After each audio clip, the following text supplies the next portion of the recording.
आपल्यासोबत संवाद साधण्यासाठी भाजप आमदार मंदाताई म्हात्रे. ताई, टीव्ही मध्ये स्वागत आहे आपलं. खरं तर आपण पाहतोय की बेलापूर विधानसभामध्ये आपली हॅट्रिक पूर्ण झालेली आहे.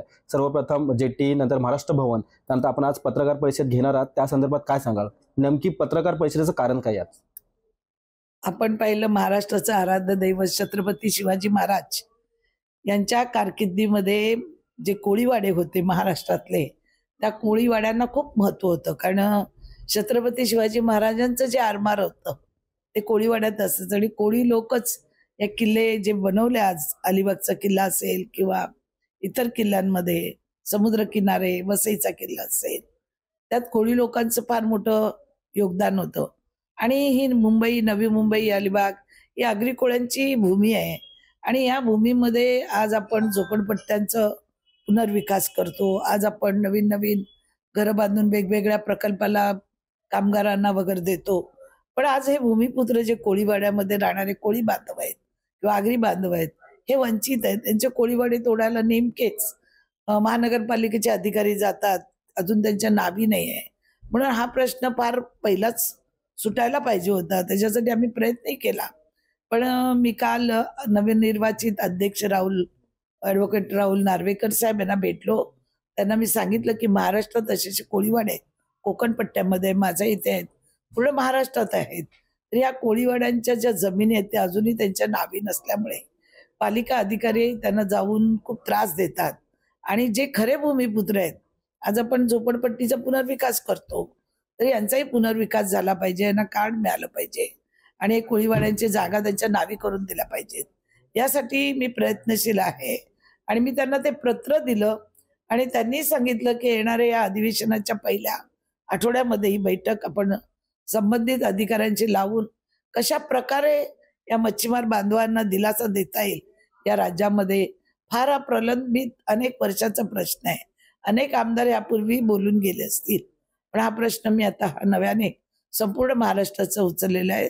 त्याचप्रमाणे आमचे नेते मुख्यमंत्री देवेंद्र भाऊ फडणवीस यांनाही मी काल भेटली, त्यांच्याही चर्चा केली, त्यांनाही पत्र दिलं. त्यांनी पॉझिटिव्ह सांगितलं की आपण तिथल्या पहिल्याच हप्त्यामध्ये बैठक घेऊन संबंधित अधिकारी असतील, संबंधित तिथले आमदार असतील, लोकप्रतिनिधी असतील, त्यांची पण, कारण प्रत्येक ठिकाणची भौगोलिक परिस्थिती वेगवेगळी आहे.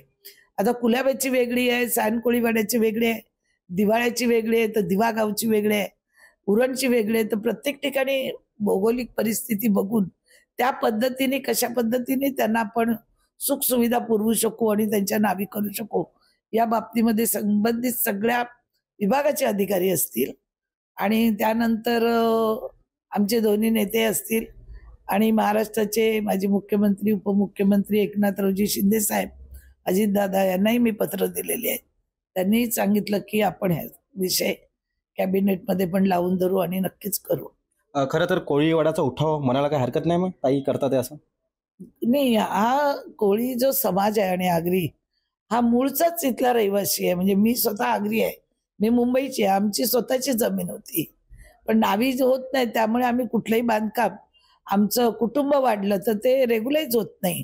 ते झालं पाहिजे, त्यांना दिलासा मिळाला पाहिजे.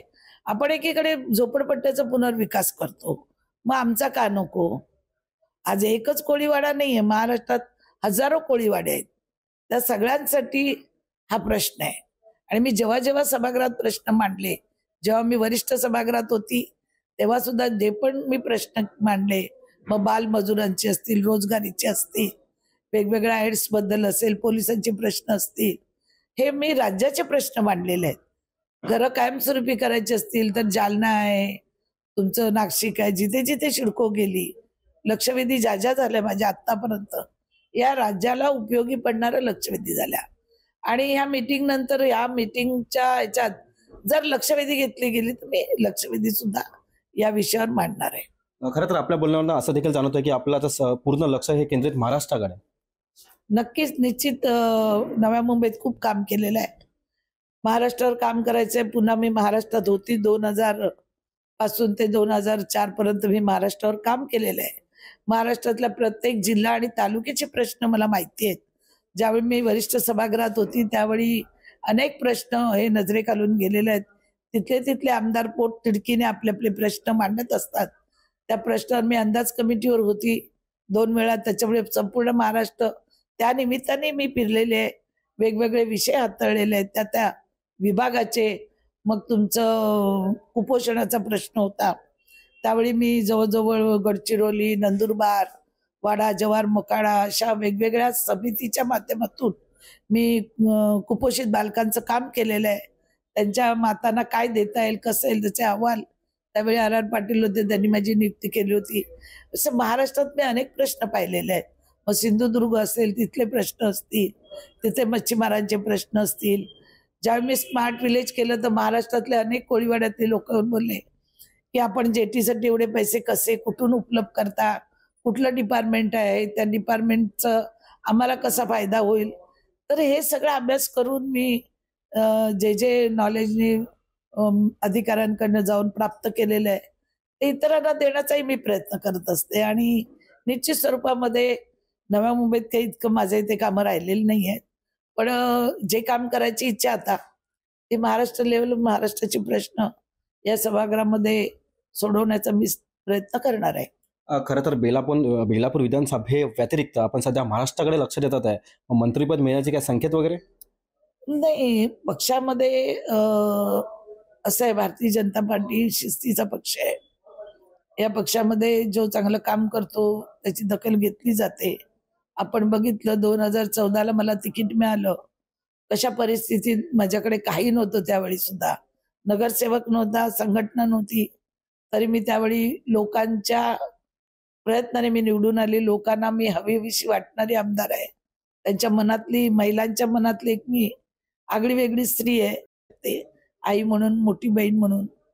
त्याचप्रमाणे 19ला माहिती आहे सगळं पक्ष राष्ट्रवादी इकडे आला, त्यावेळी खूप गोंधळ झाला की तिकीट आम्हालाच आहे, पण पक्षाने माझी तेव्हाही दखल घेतली, आताही दखल घेतली की अध्यक्ष पक्षाचा निघून गेल्यानंतर सुद्धा पक्ष कुठे डळमळीत झाला नाही. सर्व संघटना निघून गेली तरी पक्षाने पुन्हा माझाच विचार केला. आपण जर इथली परिस्थिती पाहिली तर राजन विचारेजींना 90,000 मतदान मिळालं होतं उंबाट्याला. आताही त्यांना 91,440 मतदान पडलेलं आहे. म्हणजे एवढा लावाजमा घेऊन जाऊन, एवढे नगरसेवक घेऊन जाऊन त्यांना फक्त 1,450च मतं पडलेली आहेत. जो उमेदवार आमच्याकडून पक्ष सोडून, म्हणजे त्यांना तिथे काही त्यांना स्वतःचं मतदान झालेलं नाही आहे. त्यांनी जे दाखवलं, जे चित्र उभं केलं की मला एवढं मत पडणार, मी रेकॉर्ड तोडणार, तर हे सगळं जे मतदान होतं हे काँग्रेस, शिवसेना आणि राष्ट्रवादीचं होतं. 90,000 जे उंबाटामधून राजन विचारेजींना मिळालेलं, हे आल्यानंतर फक्त 1,500 मतदान, 1,450 मतदान फक्त वाढलेलं आहे. आणि उलट मला 87,300 काही मतं होती, मला उलट 4,500 मतदान मला जास्त झालं. 91,852 का 53 का 77 अशी मतं मला पडलेत. माझं मतदान पूर्वीपेक्षा 4,500 मतांनी वाढलेलं आहे. आणि हे एवढा सगळे नगरसेवक घेऊन गेली, संघटना घेऊन गेले, तरी पण यांना फक्त 1,450 मतं पडलेले आहेत. तो त्यांनी जो देखावा केला तो मतदान त्यांचं नाही, ते मतदान जे होतं ते शिवसेना, काँग्रेस आणि राष्ट्रवादी काँग्रेस पार्टीचं मतदान होतं. आणि लोकांना त्याच्यात संभ्रमात आणलं, काही सीट येत नाही वगैरे. पण तसं नाही, लोकांनी मला चांगलं प्रचंड मतांनी माझं काम पाहून मला निवडून दिलंय आणि पुन्हा काम करण्याची मला संधी दिली. तर मी सगळे जनतेचे खूप आभारी आहे. धन्यवाद. आपण या होता मंदाताई म्हात्रे यांचं म्हणणं असं आहे की विरोधक फक्त देखावा दाखवतात, मी काम करते आणि मी विकासाच्या दृष्टीने काम करते व त्याचबरोबर कोळी समाजासाठी मी आता महाराष्ट्रभर लढणार आहे, अशी प्रतिक्रिया भाजप आमदार मंदा म्हात्रे यांनी व्यक्त केलेली आहे. कॅमेरा पर्सन राजेंद्र सह मी रवी खरात, TV9 मराठी, बेलापूर, नवी मुंबई.